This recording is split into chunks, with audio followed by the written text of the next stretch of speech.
আচ্ছা, প্রথমে আমাকে এটা বল যে লাস্ট ক্লাসে আমাদের এক্স্যাক্টলি কি কি টপিক গুলো হয়েছিল সেটা আমাকে একটু দেখে বল, মানে এই লস অফ কেমিক্যাল কম্বিনেশন ছাড়া তার আগে কি কি হয়েছিল। তাহলে টপিক কটা একবার আমরা মাথায় করে নিই প্রথমে, যে আমাদের এক্স্যাক্টলি কি কি টপিকে ক্লাস হয়েছিল। টপিক কটা প্রথমে বল। প্রথমে ছিল মনে হয় ভ্যারিয়েবল প্রিসিশন অ্যাকুরেসি, ওই জায়গাটা। তারপরে ছিল হচ্ছে সিগনিফিকেন্ট ফিগার এবং তার রুল গুলো, তাৎপর্যপূর্ণ সংখ্যা এবং তার রুল গুলো। তারপরে ছিল হচ্ছে আমাদের ডাল্টনের পরমাণুবাদ বা ডাল্টনস অ্যাটমিক থিওরি এবং তার লিমিটেশনস এবং তার মডার্ন অ্যাটমিক থিওরি। তারপরে এসেছিল হচ্ছে লস অফ কেমিক্যাল কম্বিনেশন, যেখানে 5টা ল নিয়ে আমরা ডিসকাস করেছিলাম। এই তো, তাহলে এই ছিল আমাদের মোটামুটি ক্লাস। আজকের ক্লাসে আমরা মেইনলি যেটা শুরু করতে চলেছি সেটা হচ্ছে মূলের ধারণা। তার আগে ডাল্টনটা একবার রিভিশন করে নিই। তো ডাল্টনের পরমাণুবাদের পয়েন্ট গুলো তাড়াতাড়ি বল, কে বলবে তাড়াতাড়ি। ডাল্টনের পরমাণুবাদের প্রথম পয়েন্ট কি, সংক্ষেপে লিখবো একদম। তাহলে প্রথম পয়েন্ট হচ্ছে পদার্থের ক্ষুদ্রতম কণাটার নাম কি? ক্ষুদ্রতম কণার নাম হচ্ছে অ্যাটম বা পরমাণু। সেকেন্ড পয়েন্ট বল।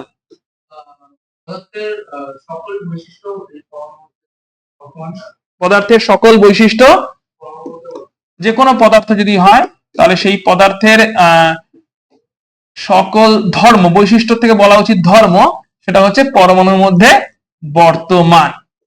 পরমাণুর ধর্মের সঙ্গে তার মিল আছে। পরমাণুর যেটা ধর্ম সেইভাবেই পদার্থের টোটাল ধর্ম তৈরি হয়। পরমাণুর যেরকম ধর্ম পুরো জিনিসটার ধর্ম সেরকম হবে। এই ব্যাপারটা অনেকটা এরকম যে একটা ফ্যামিলির ইন্ডিভিজুয়াল যারা মেম্বার তারা যেরকম হবে পুরো ফ্যামিলিটাও সেরকমই হবে, অনেকটা এরকম ব্যাপারটা, মানে ঠিক আছে, ফ্যামিলির কালচারটা সেরকমই হবে। আচ্ছা, 3 নম্বর পয়েন্ট কি ছিল? হচ্ছে না, ঠিক করে বল, বল বল একবার বল। একই পদার্থের বৈশিষ্ট্যগুলি একই রকম। একই পদার্থের বৈশিষ্ট্যগুলি একই রকম না, একই পদার্থের পরমাণুগুলোর ধরন, পরমাণুর ধর্ম একই রকমের। একই পদার্থ যদি হয় তাদের পরমাণুর ধর্ম একই রকমের। পরের পয়েন্ট কি ছিল? বিভিন্ন পদার্থের, এই ব্যাপারটার মানে কি যে একই ফ্যামিলির মেম্বাররা তাদের বৈশিষ্ট্য মোটামুটি একই রকম হবে। অর্থাৎ একই ফ্যামিলির একজন ব্রাদার একজন সিস্টার বা দুজন ব্রাদার বা দুজন সিস্টার, তারা মোটামুটি একই রকম কালচার শিখবে। আর বিভিন্ন ফ্যামিলি, তোর ফ্যামিলি তোর ফ্যামিলি, বিভিন্ন আমার ফ্যামিলি, বিভিন্ন ফ্যামিলির যে ব্রাদার সিস্টাররা তারা বিভিন্ন রকমের কালচার শিখবে, সেই ফ্যামিলির কালচার অনুযায়ী বিভিন্ন রকমের কালচার শিখবে। সো বিভিন্ন পদার্থের পরমাণুর ধর্ম, এটা কি হচ্ছে? এটা হচ্ছে বিভিন্ন রকম, ডিফারেন্ট টাইপের, তাই তো? আচ্ছা, তারপর একটা বল। তার মানে পরমাণু হচ্ছে অবিভাজ্য ও ধ্বংস করা যায় না। ধ্বংস করা যায় না, বিভাজিতও করা যায় না, ধ্বংস করাও যায় না। তারপরে পয়েন্টটা কি ছিল বল? রসায়নের নয়, পরমাণু কিসের বল? রিয়াকশনের, বিক্রিয়ার ক্ষুদ্রতম একক। পরমাণু হচ্ছে রাসায়নিক বিক্রিয়ার একক। রাসায়নিক বিক্রিয়ার একক হচ্ছে পরমাণু, রিয়াকশনটার একক হচ্ছে পরমাণু। এই কথার মানে কি? রিয়াকশনের একক, এই কথার মানে কি? এই কথার মানে হচ্ছে পেন পেন পেন, এই কথার মানে হচ্ছে ধরলাম এটা একটা অণু, এটা কি একটা অণু, এটাকে নিয়ে যদি আমি ডাইরেক্ট বিক্রিয়া করতে চাই বিক্রিয়া হবে না। অণুর মাঝের বন্ধন আগে ভাঙবে, পরমাণুরা তৈরি হবে, এই পরমাণুগুলো গিয়ে বিক্রিয়া করবে, এবং পরমাণুগুলো যখন বিক্রিয়া করবে তখন নতুন ভাবে তারা আবার বন্ধন তৈরি করবে, দিয়ে আবার একটা অণু তৈরি করে দেবে। ক্লিয়ার? অর্থাৎ রিয়াকশন কে করলো? পুরো অণুটা না অণু ভেঙে পরমাণুগুলো? তাহলে পরমাণুগুলোই হচ্ছে রাসায়নিক বিক্রিয়ার একক। ক্লিয়ার? পরমাণু হচ্ছে রাসায়নিক বিক্রিয়ার একক। বিক্রিয়াতে কিন্তু অণুগুলো যায়, কিন্তু গিয়ে ভেঙে যায়, ভেঙে গিয়ে পরমাণু তৈরি করে, পরমাণুগুলো বিক্রিয়ায় অংশগ্রহণ করে, দিয়ে পরমাণুগুলো আবার নতুন ভাবে জয়েন করে, দিয়ে নতুন ধরনের আবার অণু তৈরি করে। ক্লিয়ার? মাথায় ঢুকেছে? আচ্ছা, লাস্টের পয়েন্টটা কি হবে বল, অভিনব বল লাস্টেরটা। পরমাণুগুলো সরল পূর্ণ সংখ্যার অনুপাতে বা সিম্পল হোল নাম্বার রেশিওতে রিঅ্যাক্ট করে, দিয়ে অণু তৈরি করে। পরমাণু যারা বিক্রিয়া করে তারা হচ্ছে কেমন ভাবে বিক্রিয়া করে? সরল পূর্ণ সংখ্যা বা সিম্পল পূর্ণ সংখ্যা অনুপাতে বিক্রিয়া করে, বা সিম্পল হোল নাম্বার রেশিওতে বিক্রিয়া করে। সরল পূর্ণ সংখ্যার অনুপাতে পরমাণুগুলো রিয়াকশন করে বা রাসায়নিক বিক্রিয়া করে। এই কথা হচ্ছে ডাল্টনের পরমাণুবাদ। এর লিমিটেশন গুলো কি কি ছিল? লিমিটেশন বা সীমাবদ্ধতা কোথায় কোথায় ছিল বল?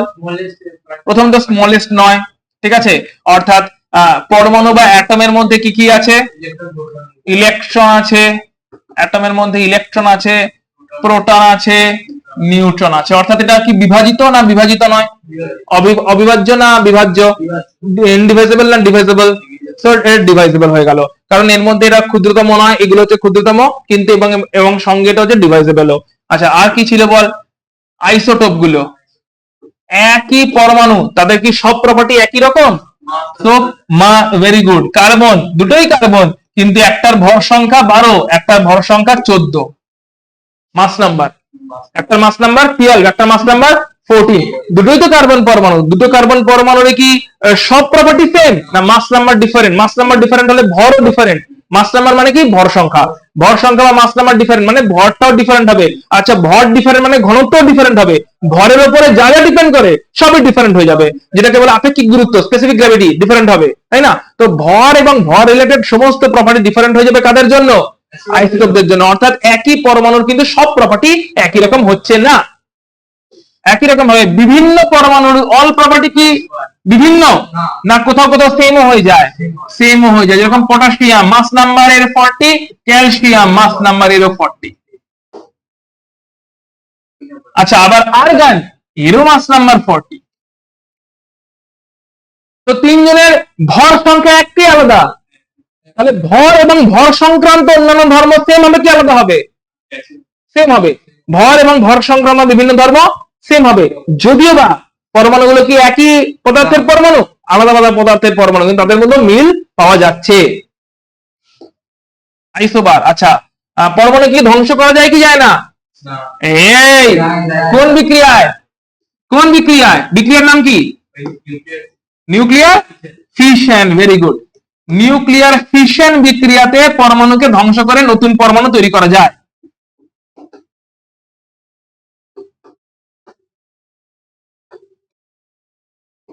পরমাণু হচ্ছে ডিস্ট্রাক্টেবল ইন নিউক্লিয়ার ফিশন বিক্রিয়া, রাইট? পরমাণু কি রাসায়নিক বিক্রিয়ার একক কি একক নয়? এটা কি ভুল কি ঠিক? এটা এখনো ঠিক, এটা সীমাবদ্ধতা নয়। এখনো পর্যন্ত পরমাণুগুলো হচ্ছে রাসায়নিক বিক্রিয়ার একক। লাস্টের পয়েন্টটা কি ছিল? সরল পূর্ণ সংখ্যার অনুপাতে বিক্রিয়া করে। সব সময় করে? যারা করে না তাদেরকে কি বলে? কি যৌগ বলে? কি কম্পাউন্ড বলে যারা করে না? নন স্টয়কিওমেট্রিক কম্পাউন্ড বা বার্থেলিডীয় কম্পাউন্ড। তার মানে পরমাণুগুলো সবসময় সরল পূর্ণ সংখ্যার অনুপাতে বিক্রিয়া। যেমন ফর এক্সাম্পল এই যৌগটার নাম বলতে পারবি? কম্পাউন্ডের নাম? Nickel oxide. নিকেল অক্সাইডে নিকেল কটা আছে, অক্সিজেন কটা আছে? তার মানে এই রেশিও কি হওয়া উচিত? এটাই হওয়া উচিত। কিন্তু প্র্যাকটিক্যালি দেখতে পাওয়া যায় নিকেল অক্সাইডের যে ক্রিস্টাল আছে, যে কেলাস আছে, সেই নিকেল অক্সাইডের কেলাসের ফর্মুলা প্র্যাকটিক্যালি দেখতে পাওয়া যায় এরকম। মানে এভরি 98 খানা নিকেলের সঙ্গে কতগুলো অক্সিজেন মিলে আছে? 100টা। 0.98 মাল্টিপ্লাই করে দিচ্ছি না? এভরি 98টা নিকেলের সঙ্গে কতগুলো অক্সিজেন আছে? অর্থাৎ নিকেল আর অক্সিজেনের অ্যাকচুয়াল রেশিও 0.98:1, দ্যাট ইজ 98:100। এটা হোল নাম্বার, কিন্তু এটা কি simple? Whole number no doubt. Simple মানে ছোট ছোট রেশিও, তাকে সিম্পল বলি। সো এই রেশিওটা ছোট, রেশিওটা হওয়ার কথা ছিল, কিন্তু এটা অ্যাকচুয়ালি হয় না। ঠিক আছে, এটা এক্সপেক্টেড ছিল, এটা আমাদের আশা ছিল এরকমই হবে, কিন্তু অনেক ক্ষেত্রেই দেখা যায় প্রকৃতিতে যখন কেলাস তৈরি হয়েছে, প্রকৃতিতে যখন নিকেল অক্সাইড তৈরি হয়েছে, তখন অনেক ক্ষেত্রেই দেখা যায় সেই কেলাসের মধ্যে নিকেল এবং অক্সিজেনের অনুপাত 98:100 মেনটেন হচ্ছে। অর্থাৎ বল কে শর্টেজে আছে? এটাকে 1:1 হতে গেলে কত হতে হতো? নিকেলটাকে 100 হয়ে যেত। নিকেল যদি 100 হয়ে যেত তাহলে এটা 100:100 মানে 1:1 হয়ে যেত, হ্যাঁ কি না? কিন্তু 1:1 হয়নি, 100:100 হয়নি, নিকেলটা শর্ট হয়ে গেছে, হ্যাঁ কি না? এই কেলাস যখন তৈরি হয় তখন দেখা যায় অনেক ক্ষেত্রে নিকেলের যে আয়নগুলো কম কেলাসের মধ্যে ঢুকেছে, দুটো বা তিনটে করে শর্ট হয়ে গেছে। এরকম যৌগতে এরা কি সরল পূর্ণ সংখ্যার অনুপাতে বিক্রিয়া করলো, না এদের অনুপাতটা সরল বা সিম্পল রইলো না? এরকম যৌগকে কি বলা হচ্ছে? বার্থেলিডীয় যৌগ বা নন স্টয়কিওমেট্রিক কম্পাউন্ড। ঠিক আছে, এখানে কিন্তু প্রপার একদম সরল পূর্ণ সংখ্যার অনুপাতে কিন্তু বিক্রিয়া হয়নি। এখানে কিন্তু একটু মানে পূর্ণ সংখ্যা হোল নাম্বার, কিন্তু সিম্পল নয়, ছোট নয়। ঠিক আছে, ক্ষুদ্র পূর্ণ সংখ্যা, ক্ষুদ্র নয়, এখানে যেমন ক্ষুদ্র পূর্ণ সংখ্যার অনুপাত, একদম simple small whole number ratio, কিন্তু ওখানে whole number but simple ratio হলো না, একটু বড় বড় নাম্বার দিয়ে একটু রেশিওটা তৈরি হলো, যেটা কিন্তু প্রকৃতিতে যখন অবস্থান করছে নিকেল অক্সাইড যখন প্রকৃতিতে আসছে তখন কিন্তু এই ডিফেক্টটা দেখতে পাওয়া যাচ্ছে, যা আশা করেছিলাম সেটা হচ্ছে না। ক্লিয়ার? তো এইগুলো হচ্ছে ডাল্টনের লিমিটেশনস। ক্লিয়ার? কোই ডাউট আছে কিনা বলো? তো চলে আসছি এখান থেকে প্রথমবার অণুর ধারণা। ডাল্টন যখন পরমাণুবাদ দিয়েছিলেন তখন অব্দি কোনো অণুর ব্যাপারে কোনো আইডিয়া ছিল না। কেউ বলবে ডাল্টনের অ্যাটমিক থিওরির ইয়ারটা কখন ছিল? 1803। ঠিক আছে, 1803 তে ভালো করে বুঝে নাও, 1803 তে কিন্তু অণু বা মলিকুলের ব্যাপারে কোনো আইডিয়া ছিল না। অণু মানে কি? মলিকুল। পরমাণু মানে কি? অ্যাটম। এটা মাথায় ঢুকিয়ে নাও দুজনেই। ঠিক আছে, আমি টার্ম যখন বাংলা ইংলিশ করছি, অণু মানে মলিকুল, পরমাণু মানে অ্যাটম। আচ্ছা, ডাল্টন যখন তার অ্যাটমিক থিওরি বা পরমাণুবাদ বলছে তখন অব্দি মলিকুলের ব্যাপারে কোনো আইডিয়া নেই। মলিকুল কি জিনিসটা খায় না মাথায় দেয় কেউ কিচ্ছু জানে না, শুধু সবাই জানে স্মলেস্ট থাকে সেটা হচ্ছে অ্যাটম বা পরমাণু, অণু বলে কিছু আছে এটাই কেউ জানে না। তো ডাল্টন মোটামুটি 1803 তে এই প্রপোজাল দিয়েছিলেন, অ্যাটমিক থিওরি পাবলিশ করেছিলেন, এন্ড মোটামুটি 1870 অব্দি প্রায় 70 বছর এই থিওরি আনচ্যালেঞ্জেবল ছিল, একদম ট্রু ধরে মানা হতো। এটাই সত্যি যে পরমাণুটাই শেষ কথা এবং অ্যাটমটাই শেষ কথা এবং ওটাই স্মলেস্ট, একদম 70 বছরের উপর ধরে ডাল্টন একলা রাজ করেছিলেন। তারপরে দেখা গেল সায়েন্টিস্ট অ্যামেলিও অ্যাভোগাড্রো এলেন, যেটা তোমরা অ্যাভোগাড্রো নাম্বার, অ্যাভোগাড্রো প্রকল্প, অ্যাভোগাড্রো হাইপোথিসিস এগুলো পড়বে আস্তে আস্তে। অ্যামেলিও অ্যাভোগাড্রো এসে প্রথমবার বললেন না, পরমাণুটা স্মলেস্ট ঠিক কথা, কিন্তু পরমাণুটাই একমাত্র আছে তা নয়, অণু বলে একটা আলাদা জিনিস আছে। তো অণুর ধারণা দিতে গিয়ে উনি মেইনলি কি বলছেন ভালো করে বোঝার চেষ্টা করবো। অণু আর পরমাণুর মধ্যে ডিফারেন্সটা এখানে আমরা ক্লিয়ার করার চেষ্টা করছি, যে অণু বা মলিকুল বলতে কি বুঝছি আর পরমাণু বলতে আমরা এক্স্যাক্টলি কি বলছি। ধরো কোন একটা ফ্লো চার্ট তৈরি করছি, ধরো কোন একটা সাবস্টেন্স আছে, সাবস্টেন্স মানে পদার্থ বা ম্যাটার, কি আছে একটা সাবস্টেন্স, ভালো করে বুঝবে। এই সাবস্টেন্সে যদি বলি ক্ষুদ্রতম কণা, ফ্লো চার্ট বানাতে থাকো আমার সঙ্গে, ক্ষুদ্রতম কণা বা স্মলেস্ট পার্টিকেল, ঠিক আছে, যে টার্মের মানে বুঝবি না সেটা জিজ্ঞেস করে নিবি, আমি অন্য ভাষায় বলে দেবো। তাহলে সাবস্টেন্সের ক্ষুদ্রতম কণা কি? পরমাণু। তাহলে সাবস্টেন্সের ক্ষুদ্রতম কণা হচ্ছে অ্যাটম বা পরমাণু। এই পরমাণুগুলোর একটা প্রবলেম আছে, কি প্রবলেম? এদের হচ্ছে স্বাধীন অস্তিত্ব নেই, নো ইন্ডিপেন্ডেন্ট এক্সিস্টেন্স, স্বাধীন অস্তিত্ব নেই, মানে একলা এক্সিস্ট করতে পারে না, একলা একলা থাকতে পারে না প্রকৃতিতে, স্বাধীনভাবে এক্সিস্ট করতে পারে না, স্বাধীনভাবে থাকার কোনো অস্তিত্ব নেই। পরমাণুদের তাহলে কি স্বাধীন অস্তিত্ব আছে? আচ্ছা, এইটাতে যাওয়ার আগে অন্য একটা কনসেপ্ট ডিসকাস করে নেওয়া জরুরি, এই কনসেপ্টটা ডিসকাস করে নি। ধর এই টোটাল যে মানব সভ্যতা, কাকে ধরতে বলছি? পুরো মানব সভ্যতাকে ধরতে বলছি। যদি জিজ্ঞেস করি মানব সভ্যতার ক্ষুদ্রতম ইউনিট কি, যেটা জুড়ে জুড়ে জুড়ে জুড়ে, একক কাকে বলে? একটা বাড়ির রেসপেক্টে বাড়ির ক্ষুদ্রতম একক কি বল? একটা বাড়ি, ব্রিক, ইট গুলো, কারণ ইট গুলো জুড়ে জুড়ে জুড়ে জুড়ে তো পুরো বাড়িটা স্ট্রাকচার তৈরি করছে। সেরকম বডির ক্ষুদ্রতম একক কি বলি আমরা? সেল। সেল গুলো জুড়ে জুড়ে বা কোষগুলো জুড়ে জুড়েই পুরো বডি তৈরি করছে, এটাই আমরা বলে থাকি, রাইট? সেরকমই মানব সভ্যতার ক্ষুদ্রতম একক কি, যেটা জুড়ে জুড়ে জুড়ে জুড়ে টোটাল এই যে হিউম্যান ম্যানকাইন্ড মানব সভ্যতা সেটা তৈরি হয়েছে। কোনটা ক্ষুদ্রতম একক মানব সভ্যতার, যেটা বারবার বারবার জুড়ে জুড়ে জুড়ে জুড়ে পুরো সভ্যতা তৈরি করছে? সব থেকে ছোট জিনিসটা কি, যেটা জুড়ে পুরো মানব সভ্যতা তৈরি হচ্ছে? সেল জুড়ে জুড়ে তো গরু ছাগল তৈরি হয়, আমি বলছি শুধু মানব সভ্যতা, শুধু মানব সভ্যতা তৈরি হচ্ছে। সব থেকে ছোট কোন ইউনিটটা বারবার জুড়ে জুড়ে এই সামগ্রিক মানব সভ্যতা তৈরি করছে? ঠিক যেরকম করে ইট জুড়ে জুড়ে জুড়ে জুড়ে বাড়ি তৈরি করে, ঠিক যেরকম করে সেল জুড়ে জুড়ে জুড়ে যে কোনো একটা জীবন্ত প্রাণী তৈরি করে, ঠিক সেরকম ভাবে কি জুড়ে জুড়ে জুড়ে জুড়ে পুরো মানব সভ্যতা তৈরি করেছে?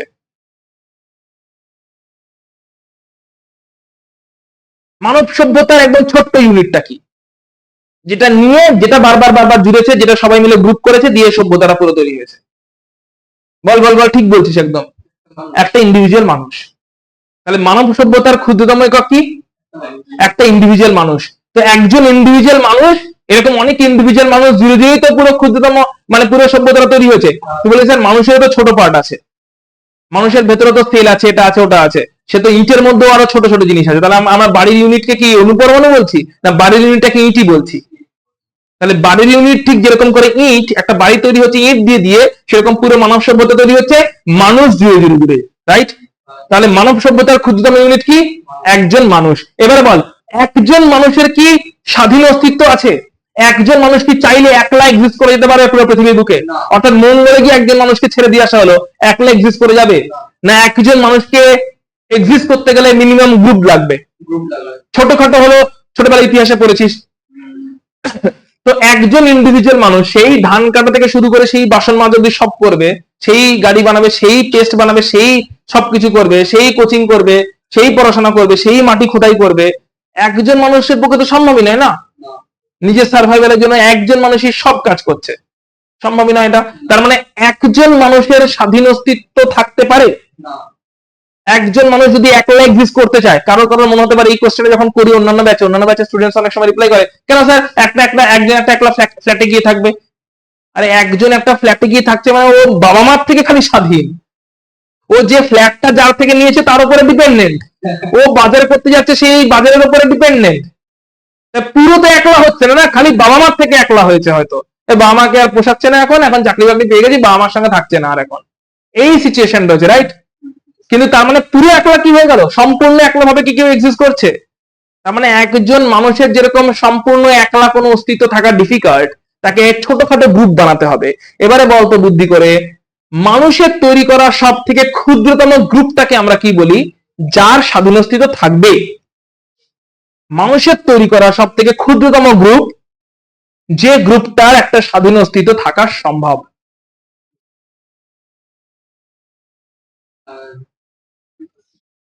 মানে মানুষ তো একলা এক্সিস্ট করতে পারছে না, তাই মানুষ সব গ্রুপ বানাচ্ছে। সব থেকে ক্ষুদ্রতম গ্রুপটার নাম জানতে চাইছি, যেটার স্বাধীন অস্তিত্ব থাকা সম্ভব, কারণ একলা মানুষ তো অস্তিত্ব পাচ্ছে না। সেই গ্রুপটার নাম কি বলবো? ফ্যামিলি। এই গ্রুপটাকে কি বলে? ফ্যামিলি। একটা ফ্যামিলির একটা স্বাধীন অস্তিত্ব থাকতেও পারে, কারণ একটা ফ্যামিলির 2 জন 3 জন 4 জন থাকতে পারে, তারা অ্যাটলিস্ট 2 3 4 কাজ করে নিয়ে স্বাধীন অস্তিত্ব থাকার চেষ্টা করবে।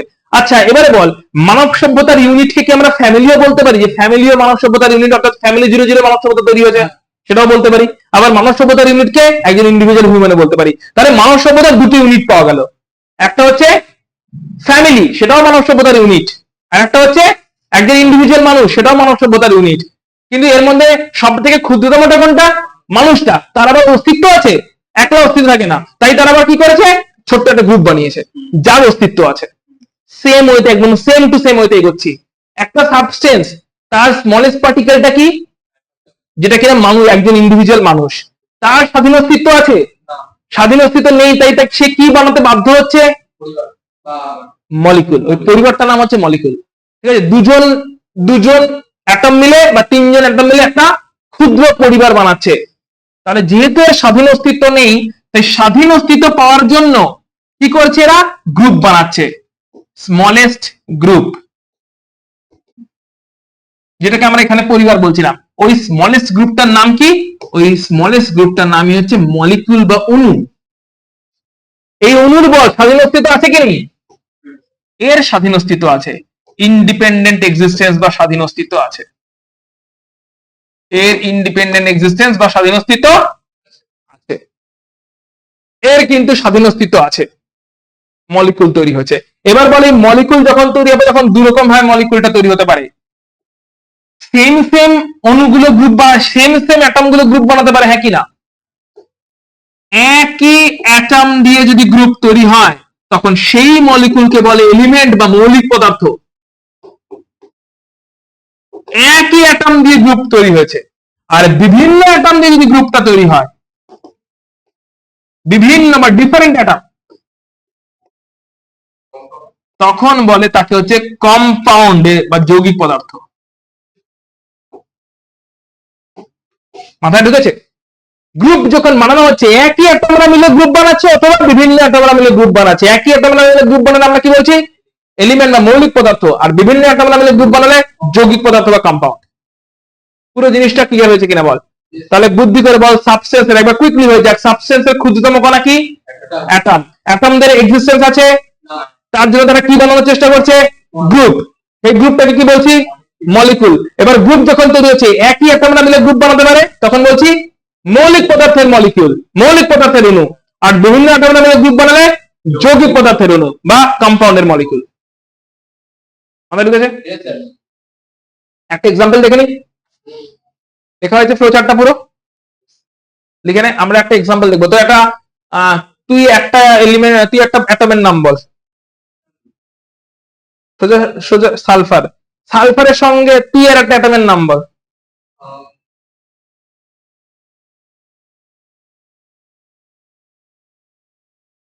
একটা যে কোনো অ্যাটমের নাম বল। ওই দেখ অনেক অ্যাটম আছে, ওখান থেকে জায়গাটা চুজ করে নে।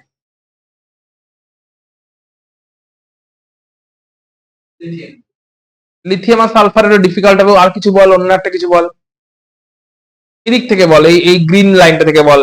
অক্সিজেনকে নেব, অক্সিজেনকে নিই। তুই কোন এলিমেন্টটাকে তুই কোন অ্যাটমটাকে চুজ করলি? অক্সিজেন। তুই কোন অ্যাটমকে চুজ করলি? সালফার। তো চল এদেরকে নিয়ে দেখা যাক। আচ্ছা, সালফারকে চুজ করছিস, ঠিক আছে চল।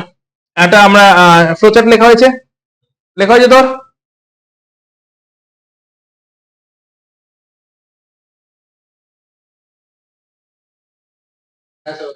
লেখা হয়েছে?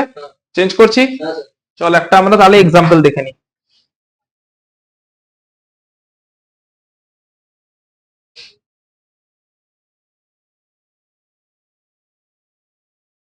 অক্সিজেন নিয়েছিস আর সালফার নিয়েছিস, তাই তো? ওকে, খুব ভালো কথা। Oxygen gas, oxygen gas, oxygen গ্যাসের তাহলে স্মলেস্ট পার্টিকেল বা ক্ষুদ্রতম কণার নাম কি হবে? অক্সিজেন গ্যাসের স্মলেস্ট পার্টিকেল বা ক্ষুদ্রতম কণার নাম কি হবে? অক্সিজেন পরমাণু বা অক্সিজেন অ্যাটম। কই ডাউট? একইভাবে সালফার, সালফার সাবস্টেন্স যেটা আছে, সালফার এটা গ্যাস নয়, সালফারটা সলিড ফর্মে থাকে। সো সালফার সলিড, এই সালফার সলিডেরও একই রকম ভাবে বলো ক্ষুদ্রতম কণা বা স্মলেস্ট পার্টিকেল কি হবে? একটা সালফার অ্যাটম বা পরমাণু, একটা সালফার অ্যাটম বা পরমাণু। তাহলে সালফারের হচ্ছে মানে অক্সিজেন গ্যাসের হচ্ছে ক্ষুদ্রতম কণা হবে হচ্ছে অক্সিজেন অ্যাটম, সালফার সলিড তার ক্ষুদ্রতম কণা হবে হচ্ছে একটা সালফার অ্যাটম। এই অ্যাটম গুলোর বলো স্বাধীন অস্তিত্ব আছে কি নেই? তাহলে নো ইন্ডিপেন্ডেন্ট এক্সিস্টেন্স দুদিকে লিখে রাখো, বা স্বাধীন অস্তিত্ব নেই।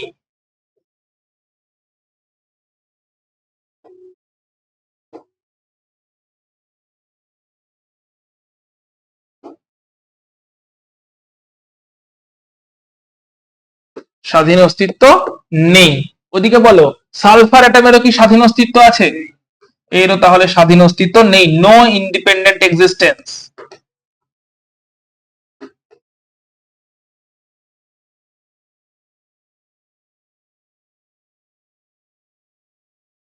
স্বাধীন অস্তিত্ব দুজনের কারণে নেই। স্বাধীন অস্তিত্ব পাওয়ার জন্য অক্সিজেন অ্যাটম গুলো কি করার চেষ্টা করতে পারে? ছোট ছোট গ্রুপ তৈরি করতে পারে, রাইট? তো স্বাধীন অস্তিত্ব পাওয়ার জন্য ওরা গ্রুপ বানাতে পারে। তাহলে স্বাধীন অস্তিত্ব পাওয়ার জন্য এরা কি করছে? স্মল গ্রুপ বানাচ্ছে। ওই গ্রুপ গুলোকে কি বলি আমরা? অণু বলি, তাই তো?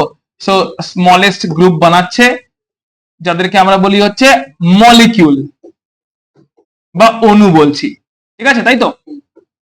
মলিকুল। আচ্ছা, অ্যাটমটা ছিল ক্ষুদ্রতম, তার স্বাধীন অস্তিত্ব নেই, তাই সে গ্রুপ বানাচ্ছে, তাকে বলছি মলিকুল। সালফার অ্যাটমে একই কাজ করবে, হ্যাঁ কি না? সো সালফার অ্যাটমও তার স্বাধীন অস্তিত্ব পাওয়ার জন্য কি বানানোর চেষ্টা করবে? সালফার অ্যাটমও তার স্বাধীন অস্তিত্ব পাওয়ার জন্য ছোট ছোট গ্রুপ বানানোর চেষ্টা করবে, যাকে আমরা বললাম মলিকুল, রাইট?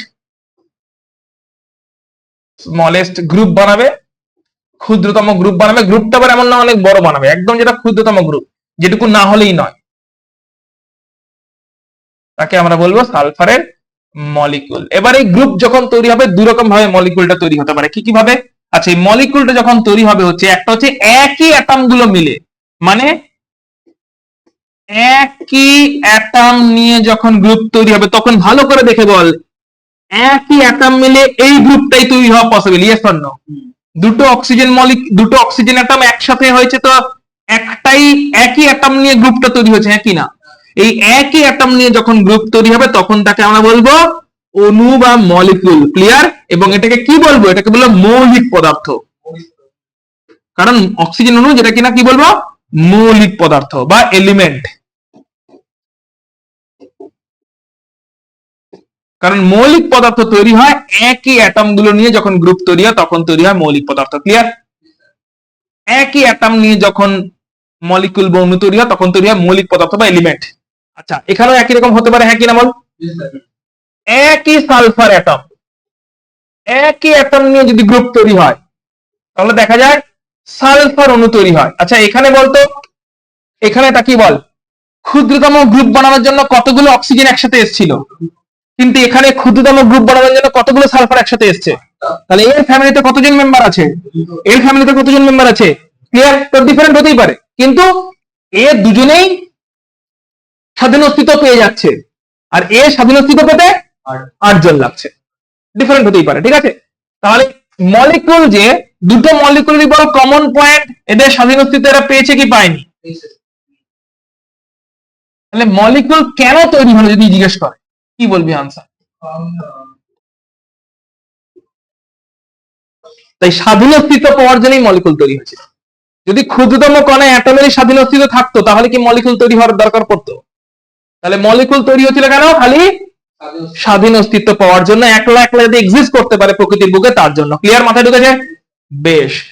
এবারে একই অ্যাটম নিয়ে যখন সালফারের একই অ্যাটম নিয়ে তৈরি হয়েছে তখন হচ্ছে সালফার অণু, যেটাকে আমরা বলছি S8।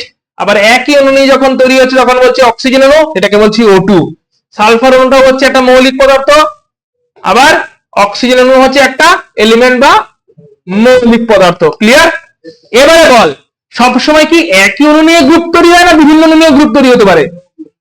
এবারে মজাটা দেখ, যদি বিভিন্ন অণু নিয়ে গ্রুপ তৈরি হতো, মানে ধরলাম অক্সিজেন এবং সালফার দুজনে মিলে গ্রুপটা তৈরি হয়েছে, এরকম ভাবে হতে পারতো কি পারতো না? যেখানে একটা সালফার দুটো অক্সিজেন, এরকম ভাবে বিভিন্ন পরমাণু নিয়ে একটা গ্রুপ তৈরি হয়েছে, তাহলে বল আমরা কোন অণু পেতাম, মৌলিক পদার্থ না যৌগিক পদার্থ? তখন আমরা পেতাম হচ্ছে যৌগিক পদার্থের অণু, কারণ এখানেও গ্রুপ তৈরি হয়েছে কিন্তু বিভিন্ন পরমাণু নিয়ে গ্রুপটা তৈরি হয়েছে, কম্পাউন্ড পেতাম আমরা এখানে। স্বাধীন অস্তিত্ব কার কার আছে? এই অক্সিজেন অণুর স্বাধীন অস্তিত্ব আছে, এই SO2 অণুর স্বাধীন অস্তিত্ব আছে, এই S8 অণুর স্বাধীন অস্তিত্ব আছে, সবকটা মলিকুলের স্বাধীন অস্তিত্ব আছে। কিন্তু O2 টা তৈরি হচ্ছে একই পরমাণু জুড়ে জুড়ে, তাই বলছি মৌলিক পদার্থের অণু। SO2 তৈরি হচ্ছে বিভিন্ন অণু জুড়ে জুড়ে, বিভিন্ন পরমাণু জুড়ে জুড়ে, তাই বলছি কম্পাউন্ডের মলিকিউল বা কম্পাউন্ডের অণু বা যৌগিক পদার্থের অণু। আর এখানেও হচ্ছে একই পরমাণু জুড়ে তৈরি হয়েছে, তাই বলছি মৌলিক পদার্থের অণু। ক্লিয়ার হচ্ছে? মাথায় ঢুকেছে? পুরো চার্টটা একদম ক্লিয়ার কিনা বল?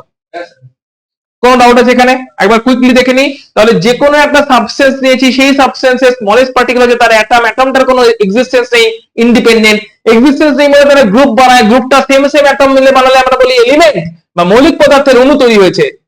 গ্রুপটাকেই বলি অণু যার স্বাধীন অস্তিত্ব বা ইন্ডিপেন্ডেন্ট এক্সিস্টেন্স আছে। আর যদি এলিমেন্ট তৈরি হয়েছে, আর যদি বিভিন্ন মিলে যদি গ্রুপটা বানায়, এটা একটা ওটা একটা, এটা দুটো ওটা একটা, এটা তিনটে ওটা দুটো, বিভিন্ন কম্বিনেশনে বিভিন্ন ওয়েতে যদি গ্রুপটা বানায় তখন আমরা বলি কম্পাউন্ড বা যৌগিক পদার্থের অণু বা মলিকুল তৈরি হয়েছে। অণু আর মলিকুলের কনসেপ্ট ক্লিয়ার পুরোপুরি? Very good. তাহলে মৌলিক অণু বলতে কি বোঝায় বল, বা এলিমেন্ট? মৌলিক অণু মানে হচ্ছে এলিমেন্ট, এলিমেন্টের মলিকুল, এলিমেন্টাল মলিকিউল। কি বলবো বল, এদের মধ্যে একই টাইপের অ্যাটম থাকবে না ডিফারেন্ট টাইপের অ্যাটম থাকবে? তাহলে এদের মধ্যে থাকবে হচ্ছে same atom, same atom combine করে করে যারা তৈরি হচ্ছে তারা হচ্ছে মৌলিক অণু বা এলিমেন্টাল মলিকিউল। যৌগিক অণু বা কম্পাউন্ডাল মলিকিউল, যৌগিক অণু মানে হচ্ছে কম্পাউন্ড মলিকিউল। এখানে কি সেম অ্যাটম থাকবে না ডিফারেন্ট অ্যাটম থাকবে? ডিফারেন্ট অ্যাটম মিলে যখন তৈরি হচ্ছে তখন তাকে বলছি কম্পাউন্ডের মলিকুল, সেম অ্যাটম মিলে যখন তৈরি করছি তখন বলছি এলিমেন্টের মলিকুল। বুদ্ধি করে বলো, মলিকুল মানে তাদের এক্সিস্টেন্স আছে কি নেই, স্বাধীন অস্তিত্ব আছে কি নেই? তো এরা কিন্তু ইন্ডিপেন্ডেন্ট এক্সিস্ট করে যায়, ইন্ডিপেন্ডেন্ট, এদের কিন্তু ইন্ডিপেন্ডেন্ট এক্সিস্টেন্স আছে, কারণ মলিকুল তৈরি হয়ে গেছে। একই অ্যাটম নিয়ে যদি মলিকুল গুলো তৈরি হয় যার মধ্যে একই টাইপের অ্যাটম পাবো তাদেরকে বলবো হচ্ছে এলিমেন্টের অণু, আর বিভিন্ন টাইপের অ্যাটম নিয়ে যখন পাবো তখন তাকে বলবো কম্পাউন্ডের অণু। ক্লিয়ার? যেরকম এবার হচ্ছে বলছি একটা অণুর মধ্যে, ঠিক আছে, অ্যাটমিসিটি বা পারমাণবিকতা, অ্যাটমিসিটি বা পারমাণবিকতা, নাম্বার অফ অ্যাটম,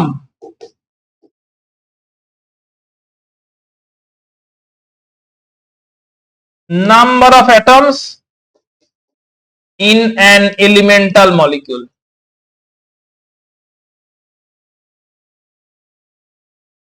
একটা মলিকুলের মধ্যে, একটা এলিমেন্টের মলিকুল মানে মোলের মলিকুলের মধ্যে যতগুলো অ্যাটম আছে। সো এক্সাম্পল হিসেবে বলছি, আমাকে শুভম বল, এই O2 অক্সিজেন গ্যাস এটা মৌলিক অণু না যৌগিক অণু? কারণ একই পদার্থের একই অক্সিজেন পরমাণু নিয়ে অণুটা তৈরি হয়েছে, তাই বলছে এটা মৌলিক অণু, রাইট? যদি এটা মৌলিক অণু হয়, একটা অণুর মধ্যে কতগুলো পরমাণু আছে, তাহলে পারমাণবিকতা বা অ্যাটমিসিটি কত হবে? 2। পারমাণবিকতা বা অ্যাটমিসিটি হচ্ছে 2। ঠিক আছে, তাহলে এখানে অ্যাটমিসিটি আমরা বলবো, পারমাণবিকতা কত বলবো? অ্যাটমিসিটি হচ্ছে 2। আচ্ছা, আরেকটা যেটা দেখলাম S8 সালফার, বল এটা মৌলিক অণু না যৌগিক অণু?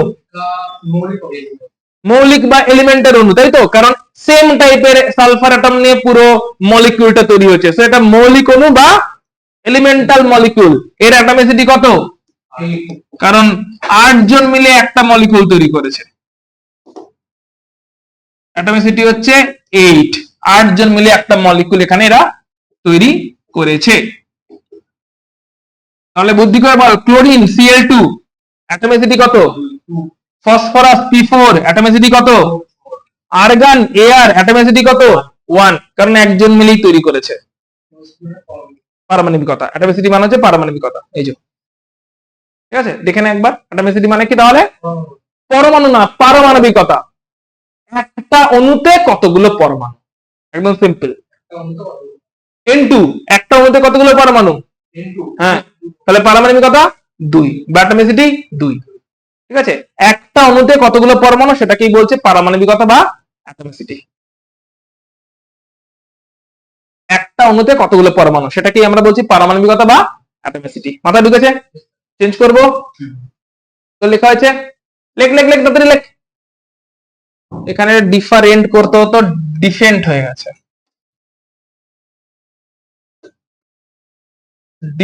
ডিফারেন্ট অ্যাটম নিয়ে তৈরি হলে আর সেম অ্যাটম নিয়ে তৈরি হলে, ডিফারেন্ট অ্যাটম আর সেম অ্যাটম। ওকে,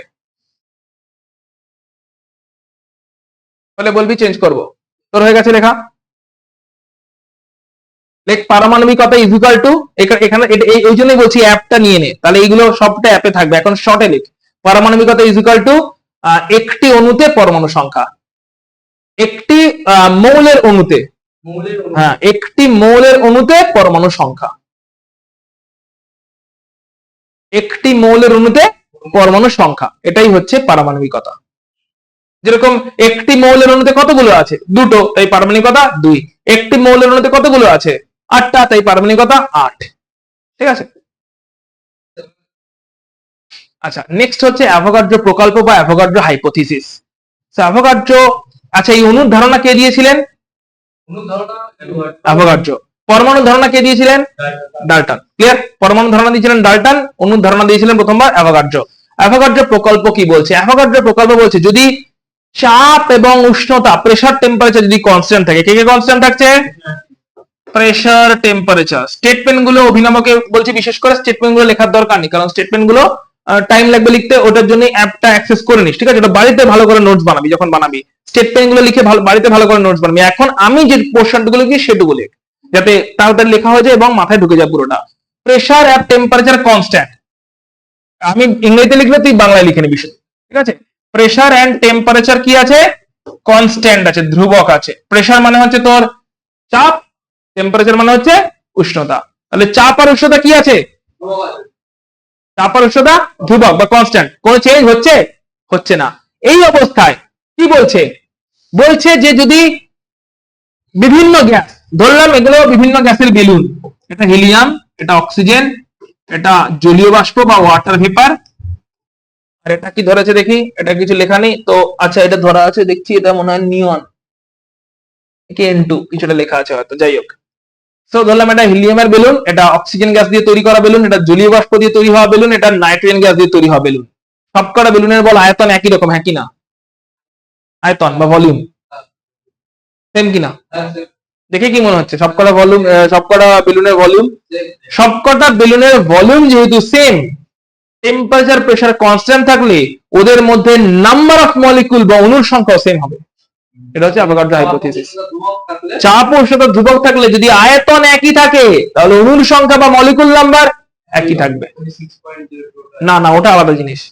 এখন হচ্ছে যে প্রেসার টেম্পারেচার কনস্ট্যান্ট, তার মানে কি বলবো, তার মানে বলছি যদি আয়তন সেম হয় বিভিন্ন গ্যাসের, আয়তন যদি সেম হয়, আয়তন মানে ভলিউম, তাহলে হচ্ছে অণু সংখ্যাও সেম হবে। এটা হচ্ছে লটার মানে। অণু সংখ্যা মানে নাম্বার অফ মলিকুলও সেম হবে। আয়তন যদি সেম তাহলে অণু সংখ্যাও সেম হবে। প্রেসার টেম্পারেচার কনস্ট্যান্ট থাকলে বিভিন্ন গ্যাসের জন্য, ডিফারেন্ট গ্যাসের জন্য, ডিফারেন্ট গ্যাসের জন্য, বিভিন্ন গ্যাসের যদি আয়তন সেম হয় তাহলে ওই গ্যাসগুলোর মধ্যে অণু সংখ্যাও সেম হবে। কারণ মনে হতে পারে হিলিয়াম গ্যাসের যা আয়তন অক্সিজেন গ্যাসের একই আয়তন, কিন্তু তারা তো আসলে দুজন গ্যাস, তাহলে তাদের মধ্যে একই সংখ্যক অণু কি করে থাকতে পারে? অ্যাভোগাড্রো সেটাই বলছেন যে আয়তন যদি সেম থাকে, গ্যাস যাই হোক না কেন, অণু সংখ্যা তাদের মধ্যে বা মলিকুল নাম্বার তাদের মধ্যে সেম থাকবে। আয়তন যাই হোক না কেন, মলিকুল, তাহলে উল্টোটা বল, মলিকুল সেম থাকলে আয়তন সেম হবে। মলিকুল সেম তো আয়তন সেম, আয়তন সেম তো মলিকুল সেম। অবশ্যই চাপ উষ্ণতায় কোনো পরিবর্তন হচ্ছে না। যদি এটা হয় তাহলে আমরা বলবো অ্যাভোগাড্রো প্রকল্প স্যাটিসফাইড হয়েছে। তাহলে অ্যাভোগাড্রো প্রকল্পের মেন বক্তব্য কি? তাহলে চল একটা কেস করে নি, চল একটা কেস স্টাডি করে নি। ধরলাম ভি আয়তন কোন একটা গ্যাস আছে, ধরলাম একটা গ্যাসের নাম বল, তুই গ্যাসের নাম বল, যাও একটা গ্যাসের নাম বল। Carbon die oxide. ভি আয়তন কার্বন ডাই অক্সাইড গ্যাস, তাতে অণু সংখ্যা আছে এক্স মলিকুল, এক্স অণু আছে। ক্লিয়ার? ভি আয়তন কার্বন ডাই অক্সাইড গ্যাসে কতগুলো মলিকুল আছে? তুই একটা গ্যাসের নাম বল। নাইট্রোজেন। ভি আয়তন নাইট্রোজেন গ্যাসে অণু সংখ্যা কত হবে? একটি হবে। যদি একদম আয়তন সেম, যদি কি কি ধ্রুবক থাকে? এই দুজন ধ্রুবক বা কনস্ট্যান্ট। তাহলে বুদ্ধি করে বল, আমি একটা গ্যাসের নাম বলছি অক্সিজেন। ভি আয়তন অক্সিজেন গ্যাস, তার মধ্যে অণু সংখ্যা কত হবে? এবার আমি বলছি এর আনসার দিতে হবে। টুভি আয়তন, টুভি আয়তন অ্যামোনিয়া গ্যাস, এতে অণু সংখ্যা কত হবে? Very good. কারণ ভি আয়তন অ্যামোনিয়াতে এক্সই থাকবে, টুভি আয়তন অ্যামোনিয়াতে এক্স হয়ে যাবে। আর একটা বলছি, ভি বাই 3 আয়তন কোন একটা গ্যাস আছে, ধর ক্লোরিন গ্যাস, অণু সংখ্যা কত হবে? X by 3। কারেক্ট? লটা বোঝা গেছে পুরোপুরি হাইপোথিসিসটা। অ্যাভোগাড্রো কি বলছে? আয়তন সেম তো অণু সংখ্যা, বা অণু সংখ্যা সেম তো আয়তন। এবার আয়তনে যদি প্রপোর্শনাল চেঞ্জ হয়, অণু সংখ্যা তো প্রপোর্শনাল অনুপাতিক ভাবে চেঞ্জ হয়ে যাবে। পুরো হাইপোথিসিসটা ক্লিয়ার কিনা বলবি। প্রোভাইডেড কি ধ্রুবক আছে? উষ্ণতা ও চাপ, প্রেসার টেম্পারেচার ধ্রুবক আছে, কনস্ট্যান্ট আছে। ক্লিয়ার? যে কোনো গ্যাস, গ্যাসের তার মানে কি বল, গ্যাসের প্রকৃতির উপরে ডিপেন্ড করছে কি? গ্যাস গ্যাসের নেচারের উপরে কিছু ডিপেন্ড করছে? গ্যাসের নেচারের উপরে কিছু ডিপেন্ড করছে না। আয়তন এক তো অণু সংখ্যা এক, আয়তন যা অণু সেম তো অণু সংখ্যা সেম। ওকে? ভি আয়তন যদি কিছু হয় তাহলে যা মলিকুল নাম্বার হবে, টু ভি আয়তন হলে তার ডাবল হয়ে যাবে, ভি বাই 2 হলে তার হাফ হয়ে যাবে, ভি বাই 3 হলে তার 1/3 হয়ে যাবে, এন্ড সো অন। ঠিক? চেঞ্জ করছি, চেঞ্জ করবো। তো এখান থেকে এখন এখনো পর্যন্ত অ্যাভোগাড্রো কি কি হয়েছে এখনো পর্যন্ত? ডাল্টন, দেখ একটু ক্রোনোলজিক্যালি দেখ। ডাল্টন 1803 তে বললেন পরমাণুর কথা, যে পদার্থের ক্ষুদ্রতম কণা কি? অ্যাটম। তারপর অ্যাটমের ব্যাপারে কিছু অ্যাটমের ফিচার্স বললেন, এই হচ্ছে অ্যাটমের ফিচার। তারপরে অ্যাভোগাড্রো বললেন না, অ্যাটম গুলো একটা প্রবলেম আছে, অ্যাটমরা ইন্ডিপেন্ডেন্টলি এক্সিস্ট করতে পারে না, তার জন্য একটা গ্রুপ বানায়, গ্রুপটাকে বললেন মলিকিউল। মলিকিউল বললেন আমার দুভাবে তৈরি হয়, সেম সেম অ্যাটম মিলে গ্রুপ বানাতে পারে, ডিফারেন্ট অ্যাটম মিলে গ্রুপ বানাতে পারে, এলিমেন্ট আর কম্পাউন্ড তৈরি হয়, মৌল আর যৌগ তৈরি হয়, এই অবধি বলেছেন। কিন্তু এখনো পর্যন্ত মলিকিউলদের ফর্মুলা কি হবে, অর্থাৎ একটা মলিকুলে কতগুলো অ্যাটম আছে? হাইড্রোজেন মলিকুলে কত অ্যাটম আছে? দুটো, H2 ফর্মুলা। ক্লোরিন মলিকুলে কতগুলো অ্যাটম আছে? দুটো, Cl2 ফর্মুলা। ফর্মুলা কি হবে এটা এখনো পর্যন্ত জানা যায়নি যখনকার কথা বলছি। এই এক্সপেরিমেন্টের থ্রু দিয়ে ফর্মুলা কি হতে চলেছে মানে একটা মলিকুলে কতগুলো অ্যাটম থাকবে, মানে অ্যাটমিসিটি বা পারমাণবিকতা কত হবে, সেটা প্রথমবার জানতে চলেছি। এক্সপেরিমেন্টটা কি? একটা এক্সপেরিমেন্ট দেখছি, এরকম অনেকগুলো এক্সপেরিমেন্ট হয়েছিল, এটা জাস্ট একটা দেখছি আমরা। কি বলছে? হাইড্রোজেন ও ক্লোরিন গ্যাস দ্বারা হাইড্রোজেন ক্লোরাইড গ্যাস গঠন। এখনো পর্যন্ত যখন এক্সপেরিমেন্ট হচ্ছে তখন এদের ফর্মুলা জানি। হাইড্রোজেনের ফর্মুলা H2 জানি, তখন জানি না। ক্লোরিনের ফর্মুলা Cl2 জানি, জানি না। হাইড্রোজেন ক্লোরাইডের ফর্মুলা HCl জানি, জানি না। এগুলো কিছু যখন অব্দি ফর্মুলা জানি না, এই অবস্থায় এক্সপেরিমেন্টটা হচ্ছে। এক্সপেরিমেন্টটাতে কি হলো? এক্সপেরিমেন্ট থেকে দেখতে পাওয়া গেল একটা চার্টের মতন করে পুরোটা চলবে, এদিকে একটা কলাম তৈরি হবে, এদিকে ইকুয়েশন লেখা হবে। এক্সপেরিমেন্টে যেহেতু ফর্মুলা জানি না, স্পেলিং করে লিখছি। হাইড্রোজেন গ্যাস, লিখতে থেকো আমার সঙ্গে, স্পেলিং করে লিখছি। এক্সপেরিমেন্টটা করে দেখা গেল হাইড্রোজেন গ্যাসের সঙ্গে ক্লোরিন গ্যাস, হাইড্রোজেন গ্যাসের সঙ্গে কোন গ্যাস? ক্লোরিন গ্যাস, বিক্রিয়া করলে, রিঅ্যাক্ট করলে হাইড্রোজেন ক্লোরাইড গ্যাস তৈরি করে। এটা এক্সপেরিমেন্ট করে দেখা গেল। এদের ফর্মুলা কি না কি কিছুই জানি না। হাইড্রোজেন গ্যাসের সঙ্গে ক্লোরিন গ্যাস বিক্রিয়া করে রিঅ্যাক্ট করে কি তৈরি করছে? হাইড্রোজেন ক্লোরাইড গ্যাস তৈরি করছে। ওই ডাউট আছে এক্সপেরিমেন্টে, এই এক্সপেরিমেন্টটা করে দেখা গেল, ফাইন। এবারে না কিন্তু যখন করেছিল তখন কি করে বলতে কত ভলিউমে দুটো লাগবে? ও তো মেপে নিয়েছে ভলিউম, ভলিউমটা মেজারিং সিলিন্ডার দিয়ে মেপে নিয়েছে, ভলিউমটা তো মেপে নিচ্ছে, ফর্মুলা জানে না। ধর ফর এক্সাম্পল একটা ধর এরকম মেজারিং সিলিন্ডার নিয়েছে, দেখা মেজারিং সিলিন্ডার নিয়েছে যার গায়ে দাগ কাটা আছে, তো কতটা হাইড্রোজেন গ্যাস নিচ্ছে এর মধ্যে সেটা তো জানে, সে যে ভলিউমটা তো জেনে নিচ্ছে, তাই না? হাইড্রোজেন গ্যাসের সঙ্গে ক্লোরিন গ্যাসের বিক্রিয়া কি গ্যাস তৈরি হচ্ছে? Hydrogen chloride. এবারে ধরে নিচ্ছি এক্সপেরিমেন্ট থেকে কি দেখা গেল, এটা তো বিক্রিয়াটা হলো। এক্সপেরিমেন্ট থেকে দেখা গেল যে এদের ভলিউমটা কেমন, এদের ভলিউম বা আয়তন কেমন। এক্সপেরিমেন্ট থেকে দেখা গেল যে যদি 1 ভলিউম মানে মেবি 1 লিটার গ্যাস নিই, হাইড্রোজেন গ্যাস, তার সঙ্গে 1 ভলিউম ক্লোরিন গ্যাসে রিঅ্যাক্ট করে, মানে 1 লিটার ক্লোরিন গ্যাসে রিঅ্যাক্ট করে, দিয়ে 2 ভলিউম হাইড্রোজেন ক্লোরাইড গ্যাস তৈরি করে, মানে 2 লিটার হাইড্রোজেন ক্লোরাইড গ্যাস তৈরি করে। এটা কোত্থেকে জানা গেল? এক্সপেরিমেন্ট থেকে। এক্সপেরিমেন্ট করতে গিয়ে দেখলাম 1 লিটার হাইড্রোজেন গ্যাস যদি নিই আর 1 লিটার ক্লোরিন গ্যাস যদি নিই, তাদের মধ্যে রিঅ্যাকশন হয়, তৈরি হয় 2 লিটার হাইড্রোজেন গ্যাস। এটা এক্সপেরিমেন্টে দেখা গেল। এবারে বল অ্যাভোগাড্রো কি বলছে? সেম ভলিউম হলে সেম মলিকুল থাকবে, হ্যাঁ কি না? এই অ্যাভোগাড্রোকে লাগাচ্ছি এখন। অ্যাভোগাড্রোস হাইপোথিসিস বা প্রকল্প, হাইপোথিসিস মানে হচ্ছে প্রকল্প। অ্যাভোগাড্রো কি বলবে, বা তুই বল। ধরলাম 1 লিটার হাইড্রোজেন গ্যাসে n নাম্বার মলিকুল আছে, কতগুলো? তাহলে ধরলাম এখানে n অণু আছে, তাহলে আমাকে অভিনব বল 1 লিটার বা 1 ভলিউম ওই সেম আয়তন ক্লোরিন গ্যাসে কতগুলো অণু থাকবে? n নাম্বার অণু থাকবে। তাহলে এখানেও কতগুলো অণু থাকবে? আর 2 লিটার বা 2 ভলিউমে কতগুলো অণু থাকবে? 2n। ওই ডাউট? তাহলে এবার শুভম সব দিকে n দিয়ে ভাগ করে দে। তাহলে এখানে n কে n দিয়ে ভাগ করলে কত হয়? n কে n দিয়ে ভাগ করে দে, পুরো n দিয়ে ভাগ করে দিচ্ছি, কত হয়? এখানেও n কে n দিয়ে ভাগ কর, আর ওখানে 2। তাহলে যেটা আয়তনের হিসেবে বেরিয়েছিল সেটা এখন অণুর হিসাবে এলো। এক্সপেরিমেন্ট হয়েছিল কিসের হিসাবে? অণুর হিসাবে না আয়তনের হিসাবে। আর আয়তন থেকে অণুকে কানেক্ট করলো কে? অ্যাভোগাড্রো। যে 1 ভলিউমের সঙ্গে 1 লিটার রিঅ্যাক্ট করে যদি 2 লিটার তৈরি করে, তার মানে একটা অণু রিঅ্যাক্ট করে দুটো অণু তৈরি করে। এই অবধি ক্লিয়ার কিনা বল? তাহলে এবার আমার লাস্ট কোয়েশ্চেন এইখানে, লেখা হলে বলবি। লেখা হয়েছে? লিখে ফেলা তো দূর অব্দি লিখেছিস তো? লিখেছিস? হাইড্রোজেন ক্লোরাইডের কত অণু পেয়েছি? হাইড্রোজেন ক্লোরাইডের কত অণু পেয়েছি? হাইড্রোজেন ক্লোরাইডে যদি একটা অণু পেতে চাই, কটা পেতে চাই?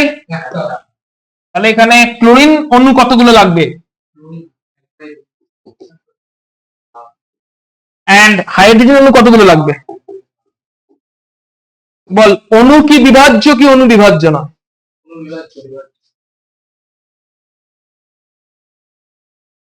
অণু কি নিয়ে তৈরি হয়েছে? অণু তো তৈরি হয়েছে পরমাণু নিয়ে। তাহলে অণুগুলোর মধ্যে কে আছে? তাহলে অণুগুলো বিভাজ্য কিনা? অণু যদি বিভাজ্য হয় তাহলে অণু কি হাফ হতে পারে?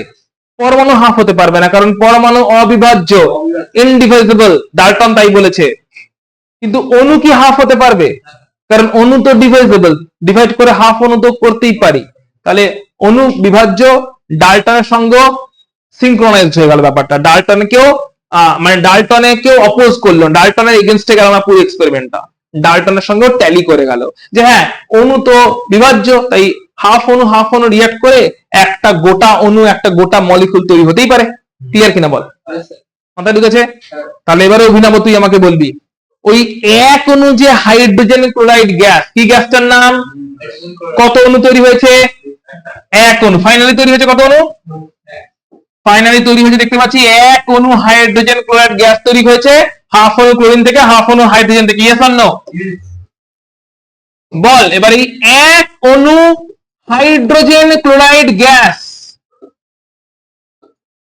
এক অণু হাইড্রোজেন ক্লোরাইড গ্যাস, এর মধ্যে মিনিমাম হাইড্রোজেন পরমাণু কটা থাকা উচিত? মানে নামই বলছি হাইড্রোজেন ক্লোরাইড গ্যাস, তার মধ্যে কটা হাইড্রোজেন পরমাণু থাকবেই? একটা থাকবেই। আর নামেই বলছি হাইড্রোজেন ক্লোরাইড গ্যাস, তার মধ্যে কটা ক্লোরিন পরমাণু থাকবেই? মিনিমাম তো একটা করে থাকবেই না? তাহলে এক অণু হাইড্রোজেন ক্লোরাইড গ্যাসের মধ্যে আমরা কি বলতে পারি যে একটা পরমাণু হাইড্রোজেন আছেই, ওয়ান হাইড্রোজেন পরমাণু আছেই বলতে পারি? মিনিমাম তো আছেই না? আবার ওয়ান ক্লোরিন পরমাণু আছে এটাও বলতে পারি? দুটোরই তো মিনিমাম একটা করে অ্যাটম থাকবে, তবে তো তারা হাইড্রোজেন ক্লোরাইড তৈরি করবে। একের বেশিও থাকতে পারতো, বাট মিনিমাম কটা করে থাকবেই থাকবে। তাহলে মিনিমাম হাইড্রোজেন অ্যাটম থাকবে একটা, মিনিমাম ক্লোরিন অ্যাটম থাকবে একটা, তবেই তো গিয়ে হাইড্রোজেন ক্লোরাইডটা তৈরি হবে। এবারে আমাকে অভিনব বল, তাহলে আমার হাইড্রোজেন পরমাণু কটা মিনিমাম লাগবে আর ক্লোরিন পরমাণু কটা মিনিমাম লাগবে? ওই একটা হাইড্রোজেন পরমাণু কোত্থেকে আসছে? এইখান থেকে, হ্যাঁ কিনা? ওই একটা হাইড্রোজেন পরমাণু আসছে কোত্থেকে? আর ওই একটা ক্লোরিন পরমাণু আসছে কোত্থেকে? বুঝতে পারলি কি বুঝলি না? তুই বুঝেছিস? তুই বুঝেছিস? বুঝিসনি? আবার বলছি, একটা অণু হাইড্রোজেন ক্লোরাইডের মধ্যে হাইড্রোজেন পরমাণু কটা লাগবে? মিনিমাম তো থাকতেই হবে। তাহলে একটা অণু হাইড্রোজেন ক্লোরাইডের মধ্যে মিনিমাম একটা হাইড্রোজেন পরমাণু লাগবে। ওই একটা হাইড্রোজেন পরমাণু আসছে কোত্থেকে? এই হাফ অণু হাইড্রোজেন থেকেই না? ওই একটা ক্লোরিন পরমাণু আসছে কোত্থেকে? এই হাফ অণু ক্লোরিন থেকেই না? তাহলে এই একটা হাইড্রোজেন পরমাণু কত অণু হাইড্রোজেন থেকে আসছে? হাফ অণু হাইড্রোজেন থেকে আসছে। এই একটা ক্লোরিন পরমাণু কোত্থেকে আসছে? তাহলে বুদ্ধি করে বল, হাফ অণুর মধ্যে কটা করে পরমাণু আছে? তাই তো দাঁড়াচ্ছে হিসেব। হাফ অণুর মধ্যে একটা করে পরমাণু আছে, যারা মিলে তৈরি করছে হাইড্রোজেন ক্লোরাইড। হাফ অণুর মধ্যে একটা করে পরমাণু আছে, যারা মিলে তৈরি করছে হাইড্রোজেন ক্লোরাইড, হ্যাঁ কি না? তাহলে হাফ অণুতে কটা পরমাণু আছে? তাহলে একটা গোটা অণুতে কটা পরমাণু থাকবে?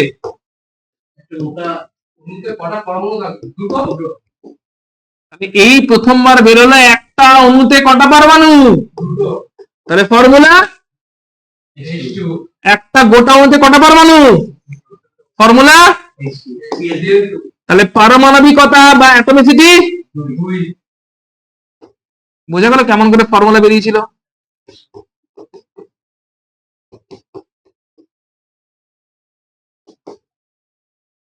যে একটা গোটা অণুতে দেখতে পাচ্ছি দুটো পরমাণু থাকছে। হিসাবটা পরিষ্কার হয়েছে পুরো? কোনো ডাউট আছে? একবার জাস্ট ক্রস চেক করে নিই, দেখে নে একবার। এক্সপেরিমেন্টটা যখন হয়েছিল তখন কোনো ফর্মুলা জানা ছিল? ফর্মুলা জানা ছিল না। দেখা গেল এক্সপেরিমেন্ট করে যে 1 litre hydrogen gas 1 litre chlorine গ্যাসের সঙ্গে রিঅ্যাক্ট করে 2 লিটার হাইড্রোজেন ক্লোরাইড তৈরি করে। তো ভলিউম যদি সেম থাকে, অণুর সংখ্যা বা পরমাণু অণুর সংখ্যা বা মলিকুল নাম্বার সেম থাকবে, এটা অ্যাভোগাড্রো বলেছে। তাহলে এখানে যতগুলো মলিকুল থাকবে এখানে অতগুলো মলিকুল থাকবে, এখানে তার ডাবল মলিকুল থাকবে। মানে একজন অণুর সঙ্গে একজন অণু রিঅ্যাক্ট করে দুজন অণু তৈরি করবে। মানে একটা অণু পেতে গেলে হাফ অণু হতে হবে, অণু বিভাজ্য, তাই হাফ অণু হতে কোনো প্রবলেম নেই। এবারে একটা অণুর মধ্যে মিনিমাম একটা হাইড্রোজেন পরমাণু থাকবেই, আর একটা অণুর মধ্যে মিনিমাম একটা ক্লোরিন পরমাণু থাকবে, ওই হাইড্রোজেন পরমাণু আসছে কোত্থেকে? এই হাফ অণু থেকে। ওই ক্লোরিন পরমাণু আসছে কোত্থেকে? এই হাফ অণু থেকে। তার মানে হাফ অণু থেকে একটা করে পরমাণু আসছে, তাহলে একটা গোটা অণুতে কতগুলো পরমাণু থাকে? দুটো পরমাণু থাকে, যার মানে দাঁড়াচ্ছে এদের ফর্মুলা হচ্ছে H2 বা Cl2। এরকম করে প্রথমবার হাইড্রোজেন, ক্লোরিন এবং তারপরে আরো অন্যান্য গ্যাস, অক্সিজেন, বিভিন্ন এক্সপেরিমেন্ট এরকম চললো। এক্সপেরিমেন্ট গুলো থ্রু দিয়ে হাইড্রোজেনের ফর্মুলা H2, ক্লোরিনের ফর্মুলা Cl2, জলের ফর্মুলা অক্সিজেনের ফর্মুলা O2, নাইট্রোজেনের ফর্মুলা N2। এইভাবে এটা একটা এক্সপেরিমেন্ট আমরা দেখলাম। এরকম প্রচুর এক্সপেরিমেন্ট হয়েছিল, যে এক্সপেরিমেন্ট গুলো থ্রু দিয়ে ফর্মুলা গুলো ডিসাইডেড হয়েছিল, এবং ফর্মুলা ডিসাইড হলে আমরা পারমাণবিকতা বা অ্যাটমিসিটি কত সেটাও জানতে পেরেছিলাম, যে প্রত্যেকটার মধ্যে অ্যাটমিসিটি বা পারমাণবিকতা কত করে থাকছে। ক্লিয়ার? এক্সপেরিমেন্টটা ক্লিয়ার পুরোপুরি? চল চলে আসছে, এটা হচ্ছে মডিফাইড গ্রুপ। এটাতে যাচ্ছি না, এটা আগের দিনে দেখেছি। Modern atomic theory, modern atomic থিওরিতে কোথায় কোথায় চেঞ্জেস আছে দেখেছি, এখানে জাস্ট লিস্ট করা আছে, সেটা একটু দেখে নিস। আচ্ছা, এই যে এই এক্সপেরিমেন্টটা যেটা এক্ষুনি করলাম সেটা এখানে দেখতে পাচ্ছি, এখানে লেখা আছে। তো এখান থেকে আমরা প্রথমবার তাহলে দেখে নে ভালো করে। একটা হাইড্রোজেন অণুতে তাহলে কতগুলো পরমাণু আছে? দুটো। একটা ক্লোরিনে কতগুলো পরমাণু আছে? দুটো। এবার রিঅ্যাকশনটা ভালো করে দেখ, আমরা কি বলেছি? Unit of chemical reaction K unit of reaction atom বা পরমাণু হচ্ছে রাসায়নিক বিক্রিয়ার একক। তাহলে বুদ্ধি করে বল, এইটা হাইড্রোজেন অণু, হ্যাঁ কি না? হাইড্রোজেন অণু H2, কতগুলো পরমাণু আছে তার মধ্যে? দুটো H পরমাণু আছে, রাইট? ভালো করে দেখবি, দুটো H পরমাণু আছে, তারা কেমিক্যাল বন্ডে আছে। আচ্ছা, এটা হচ্ছে একটা ক্লোরিন অণু বা ক্লোরিন মলিকিউল, যার মধ্যে কতগুলো অ্যাটম আছে? ক্লিয়ার দেখতে পাওয়া যাচ্ছে। এবার আমরা কি বলছি? অ্যাটমরা পার্টিসিপেট করে না, মলিকিউলরা পার্টিসিপেট করে রিঅ্যাকশনে? অ্যাটম বা পরমাণুগুলো পার্টিসিপেট করে, তাই তো পরমাণুদেরকে বলছি রাসায়নিক বিক্রিয়ার একক। কি হয়? এখানেও হচ্ছে, এখানেও দেখানো হচ্ছে, এখানেও দেখ, এই বন্ড গুলোকে ব্রেক হয়ে যায়। কি হয়ে যায়? ব্রেক হয়ে গিয়ে বল পরমাণুগুলো আলাদা হয়ে গেছে, হ্যাঁ কি না? পরমাণুগুলো আলাদা হয়ে গেছে, হ্যাঁ কি না? তাহলে হাইড্রোজেন পরমাণুগুলো আলাদা হয়ে গেল, ক্লোরিন পরমাণুগুলো আলাদা হয়ে গেল। এবারে নতুন ভাবে তারা জয়েন করবে। কেমন করে জয়েন করছে? এরা জয়েন করছে। আগে বল এরা নিজেরা জয়েন ছিল, হ্যাঁ কি না? এখন এদের মাঝখানে ভেঙে গেছে, দিয়ে এ ওর সঙ্গে জয়েন করছে গিয়ে, আর এরা জয়েন করছে। ক্লিয়ার? তাহলে পরমাণু তৈরি হওয়ার পরে কি ওরা স্বাধীনভাবে অস্তিত্ব থাকতে পারবে? না। জয়েন তো করতেই হবে। এতক্ষণ নিজেরা জয়েন করেছিল, জয়েন করেছিল, তাই মৌলিক পদার্থ বা এলিমেন্ট ছিল। এখন কি হবে? যৌগিক পদার্থ বা কম্পাউন্ড হবে, কারণ বিভিন্ন লোকেরা জয়েন করে যাচ্ছে। তাহলে এবারে বল এখান থেকে কি হবে? কে কে জয়েন করলো বল? এইটা আর এইটা জয়েন করলো, এই দুজন জয়েন করলো, এই দুজন জয়েন করলো, দিয়ে কি তৈরি হলো? কটা সেল তৈরি হলো? ছিল হচ্ছে মৌলিক পদার্থ, পেলাম হচ্ছে যৌগিক পদার্থ। কিন্তু তাতে পার্টিসিপেট করেছে কে? অণুগুলো না পরমাণুগুলো? এই পরমাণুগুলো যেহেতু পার্টিসিপেট করেছে, আমরা বলি পরমাণুরাই কি রাসায়নিক বিক্রিয়া ফাইন। ক্লিয়ার হচ্ছে আপনাদের অবধি? তো বল, এবার চলে আসছি পারমাণবিক ভর। বল পারমাণবিক ভর বলতে আমরা মেইনলি কি বুঝি? কোন আইডিয়া আছে? অ্যাটমিক ওয়েট কি জিনিস জানিস? কি কি জিনিস অ্যাটমিক ওয়েট? বল কি? না, না, সেটা অ্যাটমিক ওয়েট নয়। পারমাণবিক ভর কি জিনিস বল? পারমাণবিক ভর হচ্ছে, বল একটা, বল বল বল, মানে হাইড্রোজেন অ্যাটম দিয়ে কতটা বেশি ভারী, সেটা হচ্ছে অ্যাটমিক ওয়েট। ওকে, আচ্ছা, অ্যাটমিক ওয়েট বা পারমাণবিক ভর সেটা কি বলছে? অ্যাটম গুলো বল সাইজে খুবই স্মল, দেখাও যাচ্ছে না, তাহলে একটা অ্যাটমের ট্রু মাস কত, প্রকৃত ভর কত, এটা কি আমরা মেজার করতে পারবো? একটা অ্যাটমের ট্রু মাস বা প্রকৃত ভর কত, যাকে দেখাই যায় না, যাকে ধরাই যায় না, তার কি ট্রু মাস বা প্রকৃত ভর মেজার করা সম্ভব? তাহলে কি মেজার করা হয়? মেজার করা হয় ওই অ্যাটমটা সব থেকে হালকা যে অ্যাটম, তার থেকে কত টাইমস ভারী। আচ্ছা, তাহলে যেটা সবার দিয়ে হালকা, ওটার থেকে কত গুণ ভারী বল? যে সব থেকে হালকা সে তার নিজের থেকে কত টাইমস হেভি? 0। তুই তোর নিজের রেসপেক্টে কত টাইমস হেভি? 1 টাইম। তো হাইড্রোজেন অ্যাটমিক ওয়েট হচ্ছে 1। এখানে ট্রু মাস তো কেউ বার করছে না, শুধু রেফারেন্স চলছে, রেফারেন্স। ওর রেসপেক্টে কত টাইমস হেভি, ওর কত জেনে লাভই নেই। ওর রেসপেক্টে কত টাইমস হেভি, ওর রেসপেক্টে ও নিজেও 1 টাইম হেভি। ওর রেসপেক্টে ও 2 টাইমস হেভি, ওর রেসপেক্টে তুই 3 টাইমস হেভি, ওর রেসপেক্টে আমি 4 টাইমস হেভি, ও নিজের রেসপেক্টে 1 টাইম হেভি। ক্লিয়ার? তাহলে অ্যাটমিক ওয়েট কি বলছে? অ্যাটমিক ওয়েট আবার বলছি, একটা অ্যাটমের কি ট্রু মাস বা প্রকৃত ভর মাপতে পারি আমরা? একটা অ্যাটম এতই সাইজে ছোট, অ্যাটম যেহেতু সাইজে অনেক ছোট, ট্রু মাস বা প্রকৃত ভর মাপা সম্ভবই নয়। তার জন্য কি মাপা হয়? কতটা ভারী। ট্রু মাস মাপা যায় না, কি মাপা হয়? কতটা ভারী। কার থেকে কতটা ভারী? সব থেকে হালকা যে তার থেকে। সব থেকে হালকাটাকে হাইড্রোজেন পরমাণু। তাই হাইড্রোজেন পরমাণুর থেকে কতটা ভারী তাকে কি বলে? অ্যাটমিক ওয়েট বা পারমাণবিক ভর। ক্লিয়ার? হাইড্রোজেন পরমাণু থেকে কতটা ভারী, এটা হচ্ছে তার ফর্মুলা। ইংলিশে লিখলে আমরা বলবো হচ্ছে atomic weight is equal to হচ্ছে mass of one atom of an element by divided by যেটা সব থেকে হালকা mass of one hydrogen atom, যেটা কিনা সব থেকে হালকা lightest. Mass of one atom of an element by hydrogen থেকে কতটা হেভি। তাহলে বলছে সোডিয়ামের পারমাণবিক ভর বা অ্যাটমিক ওয়েট 23। এর মানেটা ঠিকঠাক লেখা আছে কিন্তু পরে বল। সোডিয়ামের অ্যাটমিক ওয়েট 23, এর মানে কি ঠিক লেখা আছে? সোডিয়ামের অ্যাটমিক ওয়েট 23 এর মানে কি সোডিয়ামের একটা অ্যাটমের ভর 23? হাইড্রোজেন অ্যাটমের থেকে 23 টাইমস ও ভারী। ওর একটা অ্যাটমের ভর কিন্তু আমরা বলছি না, মাপবো কি করে? এত ছোট সাইজের অ্যাটম ধরতেই পারি না, দেখতেই পারি না, তো তার ভর মাপবো কোত্থেকে? দোকানে গিয়ে বলবো যে দাদা 1 কেজি অ্যাটম দিন, হবে না। না, তো কত গুণ ভারী সেটাই শুধু মাপতে পারি। অক্সিজেনের অ্যাটমিক ওয়েট কত? তাহলে বলো অক্সিজেন হাইড্রোজেন থেকে কত টাইমস হেভি? 16 Times heavy. যার যেটা অ্যাটমিক ওয়েট সে তত টাইমস ভারী। লিথিয়ামের অ্যাটমিক ওয়েট 7, তাহলে কত টাইমস হেভি? হাইড্রোজেন থেকে 7 টাইমস হেভি। মাথায় ঢুকেছে অ্যাটমিক ওয়েট জিনিসটা কি? ফটাফট লিখে নে, মেন জিনিসটা লিখে নি, বাকি উদাহরণগুলো এগুলো সব বইতেই আছে, ঠিক আছে? বা পরে অ্যাপটা নিলে ওখান থেকে দেখবি, মেন জিনিসটা এখন ভালো করে বুঝে নে। অ্যাটমিক, হ্যাঁ সূত্রটা। আচ্ছা, পারমাণবিক ভরকে আমরা লিখে থাকি, এরপরে যখন লিখবো অ্যাটমিক ওয়েট বা শর্ট করলে AW, আর আণবিক ভরকে লিখি মলিকুলার ওয়েট, শর্ট করলে MW। চল, আচ্ছা পারমাণবিক ভরের আরো একটা ডেফিনেশন আছে, এটা হচ্ছে বুদ্ধি করে বল, টাকা দিকে টাকা। হাইড্রোজেনটা বল সব থেকে লাইট, হ্যাঁ কিনা? অক্সিজেনটা নিজেই হাইড্রোজেন থেকে 16 টাইমস হেভি। তাই যদি অক্সিজেনের রেসপেক্টে মাপতে হয় তাহলে কি করতে হবে? অক্সিজেনের রেসপেক্টে মাপতে হলে একটা 16 ফ্যাক্টর দিয়ে মাল্টিপ্লাই করতে হবে, কারণ অক্সিজেন কি লাইটেস্ট? না, অক্সিজেন নিজেই হাইড্রোজেনের থেকে 16 টাইমস হেভি।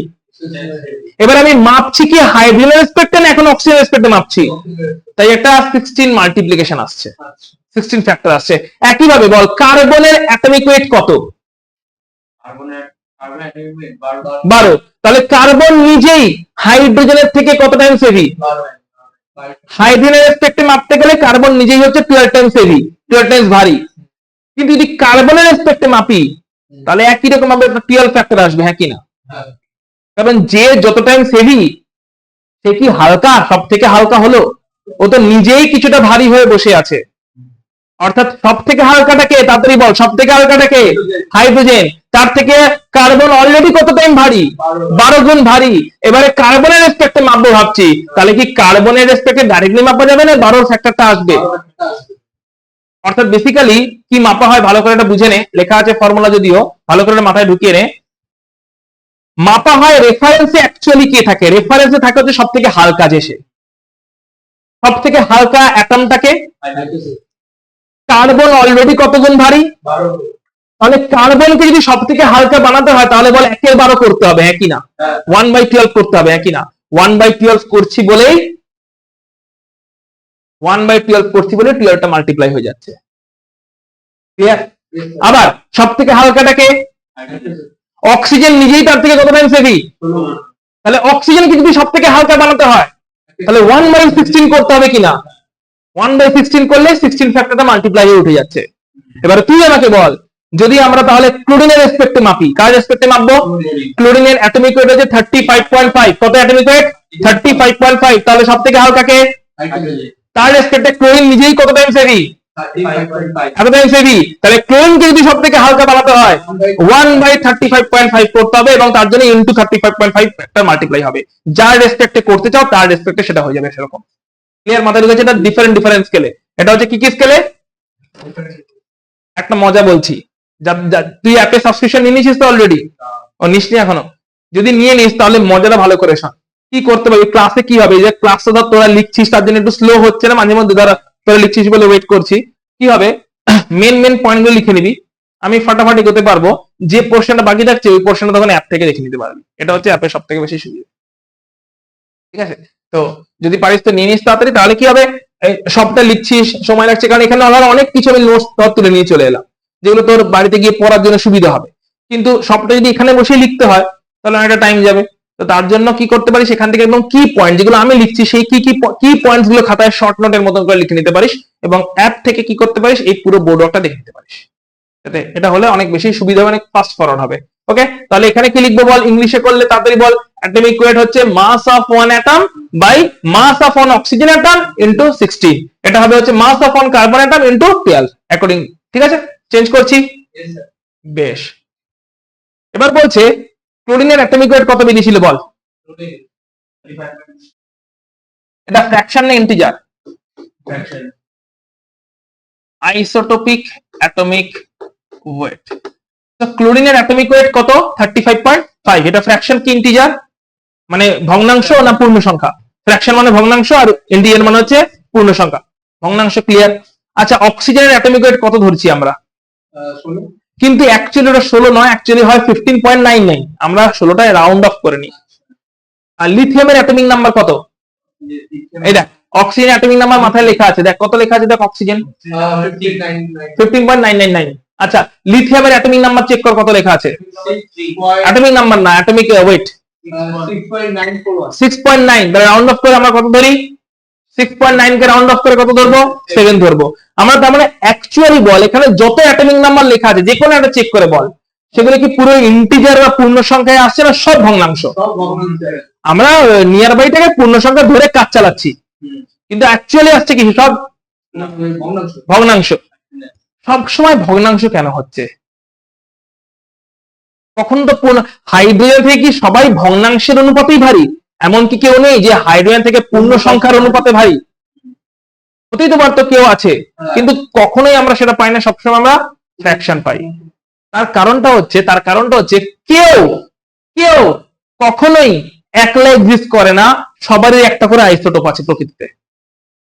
সবারই কি আছে? একটা করে। তার জন্য আমরা ক্লোরিনকে উদাহরণ হিসেবে নিচ্ছি। ঠিক আছে, তো বলছে প্রকৃতিতে যে ক্লোরিন পাওয়া যায়, ভালো করে দেখবি, প্রকৃতিতে যে ক্লোরিন পাওয়া যায় তাতে দুটো আইসোটোপ পাওয়া যায়, একটা 35, একটা দুটোরই পরমাণু ক্রমাঙ্ক বা অ্যাটমিক নাম্বার কত? 17। অর্থাৎ দুটোতেই প্রোটন কটা আছে? 17। ইলেকট্রন কটা আছে? 17। কিন্তু দুটোর ভর সংখ্যা বা মাস নাম্বার কি সেম? না। এর আইসোটোপদের কি হয়? মাস নাম্বার বা ভর সংখ্যা তো চেঞ্জ হয়ে যায়। তাহলে এই দুটো ক্লোরিন পরমাণুর ভর সংখ্যা বা মাস নাম্বার কি সেম?